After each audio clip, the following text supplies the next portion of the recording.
जय Hind friend. Class 10th UP board के सभी छात्रों को जय हिंद।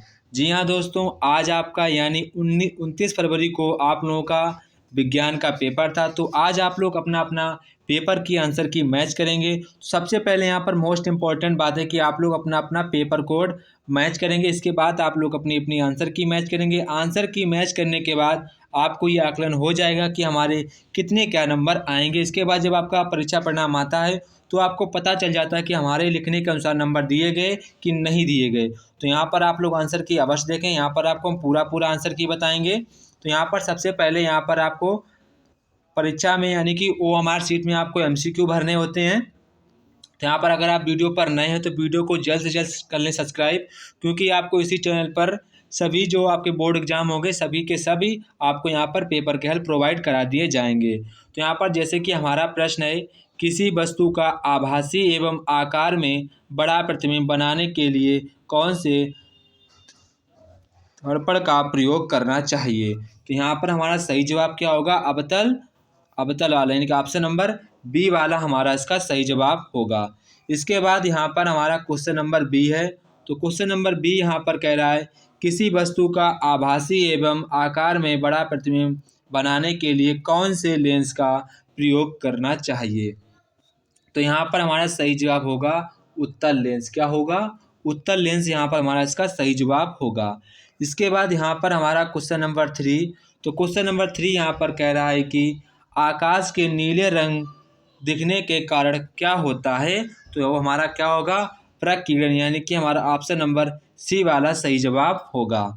इसके बाद यहाँ पर क्वेश्चन नंबर 4 कह रहा, प्रकाश की चाल अधिकतम होती है तो कहाँ पर होती है? निर्वात में प्रकाश की अधिकतम चाल होती है।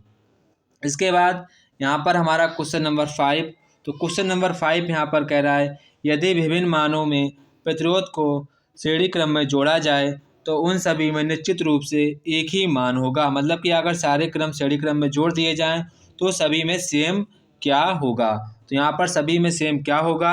यहाँ पर सभी में हमारा सेम होगा, प्रत्येक प्रतिरोध में प्रवाहित होने वाली धारा का मान यहाँ पर सेम होगा। तो यहाँ पर हमारा ऑप्शन नंबर सी वाला सही होगा। इसके बाद यहाँ पर हमारा क्वेश्चन नंबर 6। तो क्वेश्चन नंबर 6 यहाँ पर कह रहा है, किसी विद्युत परिपथ में किसी प्रतिरोध के सिरों के बीच भी विभवांतर की इकाई क्या होगी? वो हमारी इकाई वोल्ट होगी। यानी कि यहाँ से आपको क्वेश्चन को काफ़ी यहाँ पर टर्न किया गया, यानी कि आप लोगों को डाउटफुल रखा गया है। तो यहाँ पर आपको सिर्फ और सिर्फ यहाँ पर वोल्ट की इकाई पूछी गई, तो यहाँ पर हमारा वोल्ट ही होगा। इसके बाद यहाँ पर क्वेश्चन नंबर 7। तो क्वेश्चन नंबर 7 यहाँ पर कह रहा है, एक चुंबकीय क्षेत्र में क्षेत्र के लंबवत स्थित धारावाही चालक पर लगने वाले बल की दिशा क्या होगी। तो यहाँ पर हमारा ऑप्शन नंबर सी वाला सही होगा। इन दोनों दिशाओं के लंबवत क्या होगा? ऑप्शन नंबर सी वाला हमारा करेक्ट आंसर होगा। इसके बाद यहाँ पर हमारा उपभाग 2 आता है। तो यहाँ पर क्वेश्चन कह रहा है, एल्कोनो का सामान्य सूत्र होता है। तो यहाँ पर हमारा इसका ऑप्शन नंबर बी वाला सही जवाब होगा। इसके बाद यहाँ पर हमारा क्वेश्चन नंबर 9। तो क्वेश्चन नंबर 9 कह रहा है कि निम्नलिखित में समजातीय श्रेणी है। तो यहाँ पर हमारा ये वाली समजातीय श्रेणी भी है और थर्ड वाली भी समजातीय श्रेणी है। तो यहाँ पर हमारा ऑप्शन डी सही जवाब होगा। इसके बाद यहाँ पर हमारा क्वेश्चन नंबर 10। तो क्वेश्चन नंबर 10 यहाँ पर कह रहा है कि निम्नलिखित में से कौन सा धातु ठंडे जल के साथ हाइड्रोजन गैस बनाता है। तो यहाँ पर हमारा इसका सही जवाब होगा पोटेशियम। क्या होगा? पोटेशियम। इसके बाद यहाँ पर हमारा क्वेश्चन नंबर 11। तो क्वेश्चन नंबर 11 यहाँ पर कह रहा है, 0 pH वाला विलयन होता है तो क्या होगा? अम्लीय। इसके बाद यहाँ पर हमारा क्वेश्चन नंबर 12 है, सूर्य के प्रकाश एवं पराढ़ीम की उपस्थिति में CO2 तथा H2O के संयोजन से निम्नलिखित में से कौन सा यौगिक बनता है। तो यहाँ पर हमारा ऑप्शन नंबर ए वाला सही होगा। इसके बाद यहाँ पर हमारा क्वेश्चन नंबर 13। तो क्वेश्चन नंबर 13 कह रहा है, निम्नलिखित रासायनिक समीकरण को पूर्ण करने के लिए निम्नलिखित में से कौन सा यौगिक प्रयुक्त होता है। तो यहाँ पर सही जवाब हमारा क्या होगा? NOH। यहाँ पर आप क्या भरेंगे? NOH आपको यहाँ पर फिल करना होगा। इसके बाद यहाँ पर हमारा उपभाग 3 आता है, यानी कि बायो से प्रश्न पूछे जाते हैं। तो यहाँ पर हमारा क्वेश्चन कह रहा है कि पौधों में फ्लोएम का कार्य करता है। तो यहाँ पर हमारा क्या होगा? पौधों में फ्लोएम का क्या कार्य होता है? आप सभी जानते हैं फ्लोएम का कार्य क्या होता है? खाद्य पदार्थों का स्थानांतरण, यानी कि हमारा ऑप्शन नंबर सी वाला एकदम से इसका राइट आंसर होगा। इसके बाद यहाँ पर हमारा क्वेश्चन 15, मनुष्य में पाचन की शुरुआत किस अंग से होती है? तो वेरी इजी क्वेश्चन आया था, कहाँ से होती है? मुख से।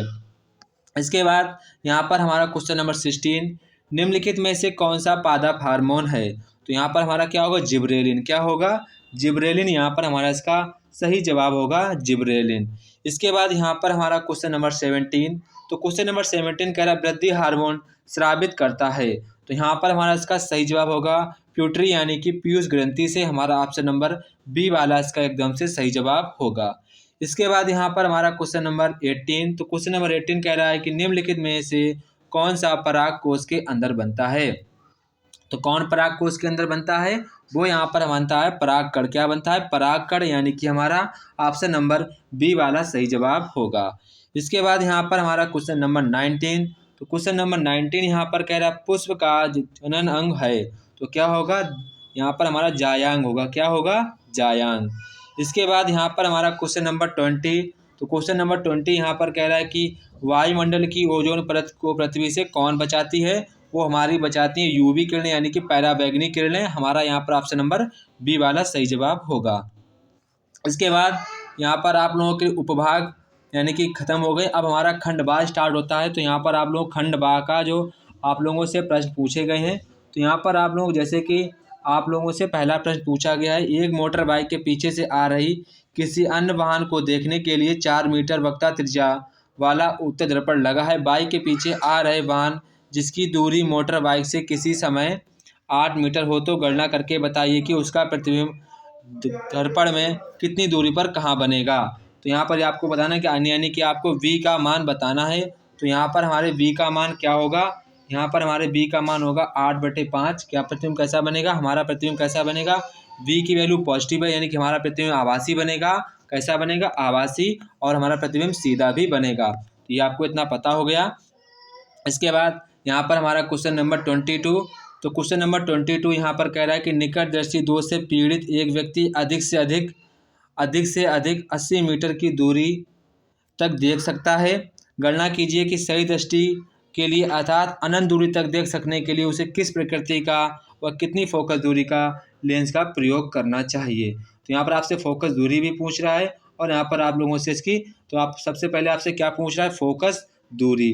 तो यहाँ पर आपको फोकस दूरी कितनी आएगी आपकी? मतलब कि फोकस दूरी यहाँ पर हमारी 80 सेंटीमीटर आएगी। और यहाँ पर पूछ रहा है किस लेंस का प्रयोग करना चाहिए? तो हमें यहाँ पर अवतल लेंस का प्रयोग करना चाहिए। किसका प्रयोग करना चाहिए? अवतल लेंस का। फोकस दूरी कितनी आएगी? -80 सेंटीमीटर। और हमें किस लेंस का प्रयोग करना चाहिए? अवतल लेंस का हमें प्रयोग करना चाहिए। इसके बाद यहाँ पर हमारा क्वेश्चन नंबर 23 कह रहा है फ्लेमिंग के बाएं हाथ का नियम क्या है? चुंबकीय क्षेत्र में रखे विद्युत धारावाही चालक पर लगने वाला बल किन किन कारकों पर निर्भर करता है? तो यहाँ पर आपको सारे कारक लिखने थे, व्यवस्थित रूप से लिखने थे, हेडिंग डालकर भी लिखने थे। तो यहाँ पर ऐसा हमारे सभी बच्चों ने किया होगा। इसके बाद यहाँ पर हमारा क्वेश्चन नंबर 24 कह रहा है कि घरेलू विद्युत परिपथ की व्यवस्था को चित्र बनाकर स्पष्ट रूप से समझाइए। इसके बाद यहाँ पर अथवा में कह रहा है कि आपको डायग्राम जो दिया गया है इसमें आपको सभी मान निकालने थे। पहला आपसे यहाँ पर कह रहा है कुल प्रतिरोध निकालना है। तो यहाँ पर जो हमारा कुल प्रतिरोध आएगा वो यहाँ पर हमारा होगा 2.3 ओम आएगा। कितना आएगा? 2.3 ओम आएगा। इसके बाद यहाँ पर आपसे पूछ रहा है सेल से प्रवाहित धारा का मान पूछ रहा है, यानी धारा का मान पूछ रहा है। तो यहाँ पर हमारा धारा का मान आएगा 5.2 एम्पीयर। कितना आएगा? 5.2 एम्पीयर हमारा धारा का मान आएगा। इसके बाद यहाँ पर आपसे पूछ रहा है 0.8 ओम प्रतिरोध के सिरों में विभवांतर कितना होगा? तो यहाँ से आपके विभवांतर का मान पूछ रहा है। तो यहाँ पर हमारा विभवांतर का मान होगा 4.16 वोल्ट। कितना होगा? 4.16 वोल्ट हमारा इसका आंसर होगा। ठीक है। इसके बाद यहाँ पर आपको उपभाग 2 दिया गया। यहाँ पर आपको सभी रिएक्शन को बैलेंस करना है, आपको रिएक्शन को लिखना है। तो यहाँ पर जैसे कि आपको यहाँ पर पहला कह रहा है कि निम्नलिखित अपक्रियाओं के लिए संतुलित समीकरण लिखिए। तो यहाँ पर जैसे कि आपको संतुलित समीकरण लिखना, आपको भाषा दी गई है तो आप लोग मैच करेंगे। हम आपको यहाँ पर समीकरण संतुलित सहित ही लिखेंगे। जैसे कि आप लोग मिलाते जाएंगे। तो यहाँ सबसे पहले आप कैल्शियम हाइड्रोक्साइड लिखेंगे, इसके बाद आप प्लस का साइन लगाएंगे। इसके बाद यहाँ पर आप CO2 लिखेंगे, फिर आप डैश का साइन लगाएंगे, फिर आप लिखेंगे CaCO3 और प्लस आप लिखेंगे H2O। तो ये हमारी पहली की रिएक्शन होगी, calcium hydroxide plus carbon dioxide dash calcium carbonate जल। तो ये आपकी वैलेंस रिएक्शन हो गई। आप लोग मैच कर लेंगे। इसके बाद यहाँ पर हम लोग सेकेंड देखते हैं। तो जैसा कि यहाँ पर सेकेंड कह रहा है barium chloride plus potassium sulphate dash barium sulphate plus potassium chloride. तो यहाँ पर आप लोग देखेंगे तो सबसे पहले आप क्या लिखेंगे, बेरियम क्लोराइड लिखेंगे। इसके बाद आप लिखेंगे, आपने कहा पोटेशियम सल्फेट K2SO4 लिखेंगे। इसके बाद आप डैश लगाएंगे। इसके बाद यहाँ पर आप लिखेंगे बेरियम सल्फेट, फिर आप लिखेंगे 2KCl, क्या लिखेंगे 2KCl लिखेंगे, ठीक है। बेरियम सल्फेट प्लस 2KCl आप लोग इसको मैच करेंगे। इसके बाद नेक्स्ट यहाँ पर हमारा है क्वेश्चन नंबर 3 कह रहा है जिंक सल्फ्यूरिक अम्ल डैश जिंक सल्फेट हाइड्रोजन। तो यहाँ पर आप इसका आंसर देखेंगे तो यहाँ पर सबसे पहले आप लिखेंगे Zn, क्या लिखेंगे Zn, फिर आप लिखेंगे H2SO4 dash ZnSO4 plus H2। तो ये आपका थर्ड वाले का हो जाएगा रिएक्शन, मैच कर लेंगे इसको। इसके बाद यहाँ पर हम लोग 4 वाला देखते हैं। यहाँ पर कह रहा है silver nitrate plus zinc chloride, silver chloride zinc nitrate. तो यहाँ पर आप लोग भी इसका जल्दी से जल्द देखेंगे। सबसे पहले आप लिखेंगे 2AgNO3 plus ZnCl2 arrow 2AgCl plus ZnNO3 का होल ट्वाइस 2 NO3 का होल ट्वाइस 2। तो ये आप रिएक्शन देख लेंगे, साथ ही साथ लिखा है। इसके बाद यहाँ पर आप लोग देखेंगे निम्नलिखित का कार्य समझाइए। तो यहाँ पर जैसे कि कह रहा है एक जस्ते की छड़ को कॉपर सल्फेट विलयन में डालने पर उसका नीला रंग धीरे धीरे गायब क्यों हो जाता है, तो आप उसका रीजन लिखना था। इसके बाद यहाँ पर कह रहा है आयनिक यौगिकों के गलनांक कुछ क्यों होते हैं, क्योंकि यहाँ पर आपका कोवैलेंट बॉन्ड पाया जाता है। तो आप लिखेंगे वहाँ पर हमारा सहसंयोजक बंध पाया जाता है। सहसंयोजक बंध उपस्थित सभी बंधों में सबसे मजबूत बंध होता है, इसीलिए हमारा आयनिक बंधों का गलनांक उच्च होता है। तो यहाँ पर आप ऐसे लिख सकते हैं। इसके बाद यहाँ पर हमारा क्वेश्चन नंबर 27 का फर्स्ट कह रहा है उदासीनीकरण अभिक्रिया क्या है, इसके दो यहाँ पर आपको एग्जाम्पल भी देने हैं। इसके बाद यहाँ पर कह रहा है भंजन को उदाहरण सही समझाइए। फिर यहाँ पर कह रहा है निम्नलिखित के आईयूपीएसी नाम लिखिए। तो यहाँ पर जैसे कि हमारा पहले का आईयूपीएसी नेम क्या होगा, एथेनोइक, क्या होगा एथेनोइक होगा। इसके बाद जो हमारा सेकेंड वाले का यहाँ पर जो आईयूपीएसी नेम होगा वो यहाँ पर हमारा एथेनल होगा, क्या होगा एथेनल। तो ये देखेंगे एथेनल, पहले का एथेनोइक, दूसरे का एथेनल। इसके बाद यहाँ पर कह रहा है निम्नलिखित पर संक्षिप्त टिप्पणी लिखनी है, मिशेल संचार योगात्मक अभिक्रिया। इसके बाद यहाँ पर उपभाग 3 आपका आ गया है, यानी कि बायो के आ गया है, प्रश्न आ गए हैं। तो यहाँ पर जैसे कि कह रहा है पुनरुद्भवन अवमुक्लन को आपको डायग्राम बनाकर वर्णन करना था। इसके बाद यहाँ पर कह रहा है मनुष्य में लिंग निर्धारण प्रक्रिया का आपको चित्र बनाकर वर्णन करना है। इसके बाद थर्ड कह रहा है प्रकाशानुवर्तन तथा गुरुत्वानुवर्तन को उपयुक्त आपको डायग्राम की सहायता से परिभाषित करना था। तो ये भी आप लोगों ने इसको चित्र बनाया होगा, फिर आपको चित्र को देख कर ही यहाँ पर लिखना था। इसके बाद यहाँ पर क्वेश्चन नंबर 31।